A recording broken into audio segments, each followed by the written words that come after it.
Terima kasih Anda masih di Sindo Siang. Pemirsa, Kejaksaan Agung menetapkan satu tersangka baru dalam kasus dugaan suap terkait vonis lepas kepada terdakwa korporasi kasus korupsi ekspor CPO. Tersangka baru berinisial MSY.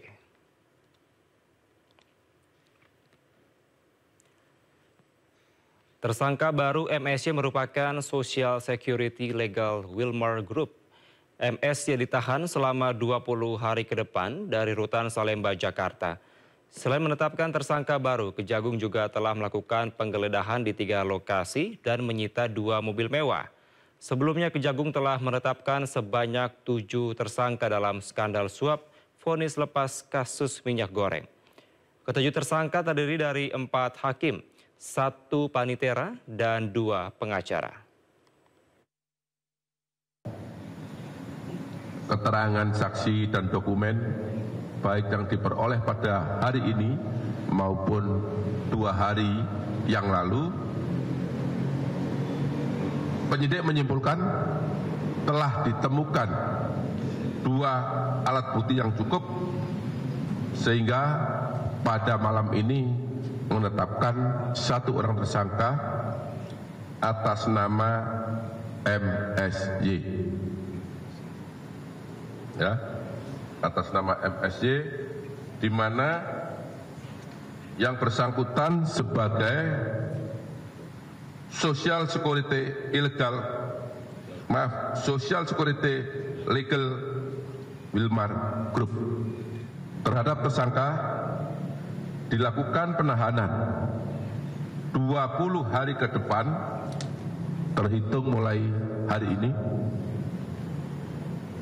di Rutan Salemba, Cabang Kejaksaan Agung Republik Indonesia berdasarkan surat penahanan nomor 28 tanggal 15 April 2025. Sebelumnya Kejaksaan Agung memeriksa 14 saksi dalam kasus dugaan korupsi bahan baku minyak goreng yang menjerat 3 hakim dan Ketua Pengadilan Negeri Jakarta Selatan.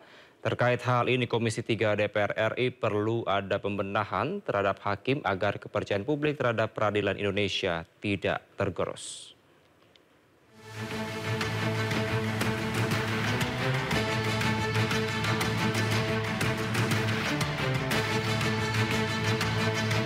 Kejaksaan Agung terus mendalami kasus suap jual beli putusan yang menjerat 3 hakim dan Ketua Pengadilan Negeri Jakarta Selatan. Kapus Penkum Kejaksaan Agung Harli Siregar menyebut telah memeriksa 14 saksi termasuk saksi dari para tersangka. Kejagung juga akan memanggil pihak terkait untuk mengungkap kasus ini.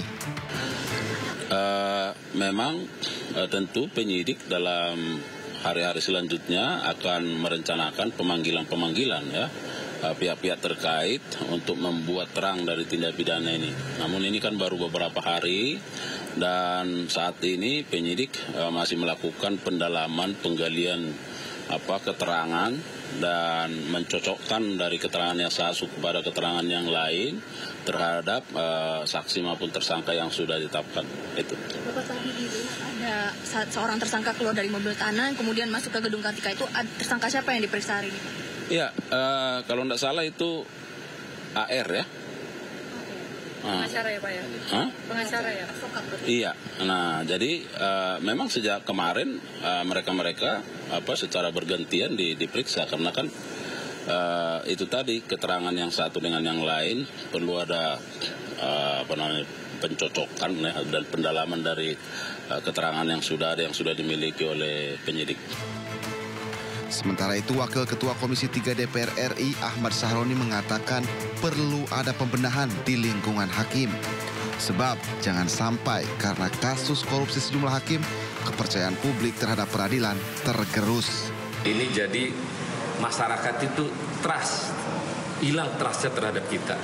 Nah, dari sini inilah bentuk kerja berat dari pemerintahan baru yang baru beberapa bulan ini, dan mudah-mudahan ini menjadi perhatian kita bersama dan teman-teman terus mengawasi apa yang menjadi kekurangan dari apa yang ada sekarang ini. Sebelumnya, Kejaksaan Agung menetapkan 7 tersangka dalam kasus dugaan jual beli putusan dalam perkara korupsi bahan baku minyak goreng. 3 diantaranya merupakan hakim dan 1 ketua Pengadilan Negeri Jakarta Selatan.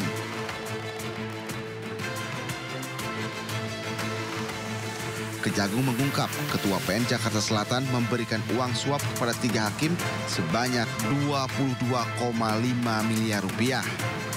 Uang tersebut diberikan 2 kali dengan nominal 4,5 miliar dan 18 miliar rupiah dengan pesan agar hakim memvonis lepas 3 terdakwa korupsi korporasi.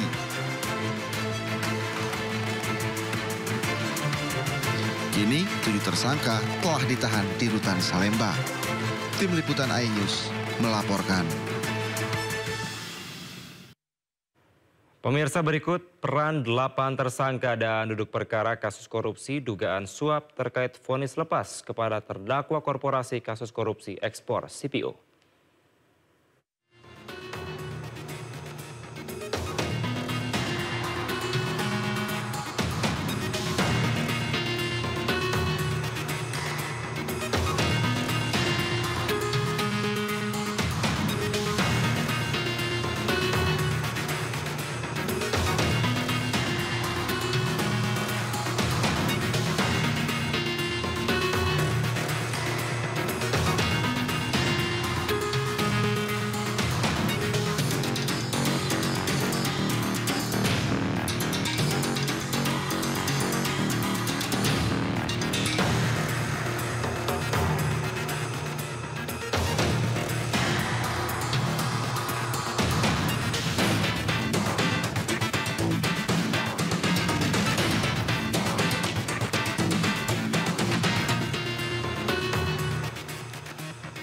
Pada tahun 2022, Indonesia mengalami krisis minyak goreng. Kemudian bulan April 2022, Presiden mengeluarkan larangan ekspor minyak sawit mentah atau CPO bagi perusahaan yang belum memenuhi Domestic Market Obligation atau DMO, atau wajib menjual ke pasar domestik sebesar 20%. Permata Hijau Group, Wilmar Group, dan Musim MAS Group tetap ekspor CPO meski belum memenuhi DMO 20%. Pemberian fasilitas ekspor kepada 3 korporasi diadili di Pengadilan Tipikor pada Pengadilan Negeri Jakarta Pusat. Jaksa Penuntut Umum atau JPU menuntut pidana ganti rugi pada 3 korporasi. Pada 19 Maret 2024, Majelis Hakim menjatuhkan vonis lepas. Dilepaskan dari tuntutan kepada 3 korporasi.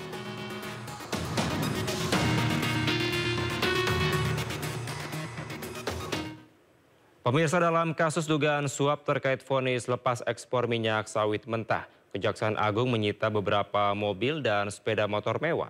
Salah satunya adalah mobil sport mewah Ferrari yang berharga lebih dari 15 miliar rupiah.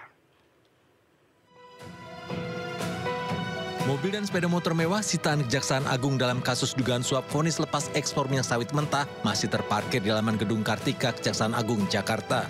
Dari data kendaraan bermotor diketahui, sedan sport GT-R Nismo bernomor polisi B505AAY keluaran 2022 bernilai 2,125 miliar rupiah. Mercedes-Benz G63 bernomor polisi B1 STS keluaran tahun 2019 bernilai 3 miliar rupiah. Sementara yang paling mahal adalah sedan Ferrari tipe SF90 Stradale diperkirakan bernilai 15 miliar rupiah. Ketiga mobil mewah tersebut adalah sitaan Kejaksaan Agung dari rumah advokat Arianto. Selain ketiga mobil mewah tersebut, Kejaksaan Agung juga menyita beberapa mobil mewah lain dan sepeda motor mewah seperti Triumph, BMW, dan Harley Davidson. Pemirsa, 4 hakim yang terjerat suap kasus ekspor minyak goreng pernah menjadi sorotan publik saat menangani kasus-kasus besar. Mulai dari sidang kasus KM50, pembunuhan Brigadir Yosua, penyiraman penyidik KPK Novel Baswedan, hingga kasus yang menjerat petinggi FPI Rizik Syihab.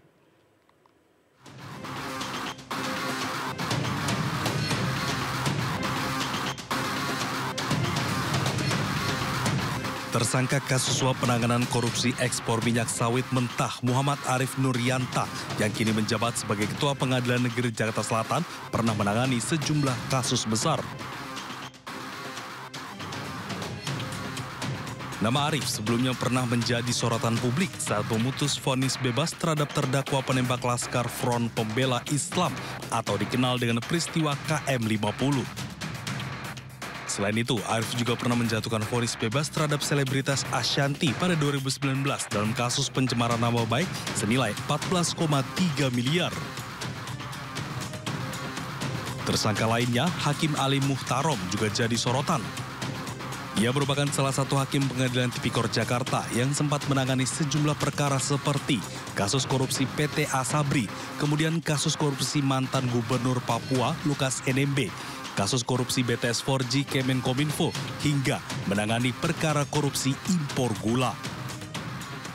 Dalam kasus ini menjerat mantan Menteri Perdagangan Thomas Lembong.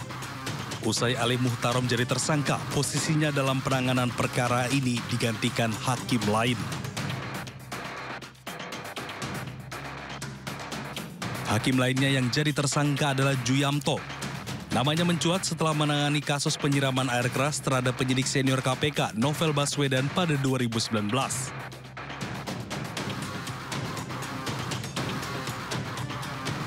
Saat itu, Juyamto memvonis 2 terdakwa penyiraman, masing-masing 2 tahun dan 1,5 tahun penjara. Selain itu, Juyamto juga pernah menangani perkara perintangan penyidikan kasus pembunuhan berencana terhadap Brigadir Yosua Huta Barat yang menjerat Verdi Sambo. Beberapa waktu lalu, Juyamto menjadi hakim tunggal dalam sidang pra-peradilan yang diajukan Sekjen PD Perjuangan Hasto Kristianto. Dalam putusannya, Juyamto menolak pra-peradilan Hasto.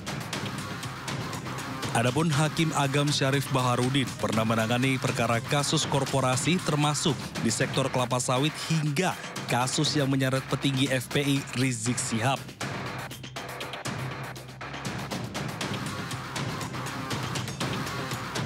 Terkait kasus kerumunan yang melanggar protokol kesehatan di masa pandemi COVID-19 di Megabendung Bogor, Jawa Barat.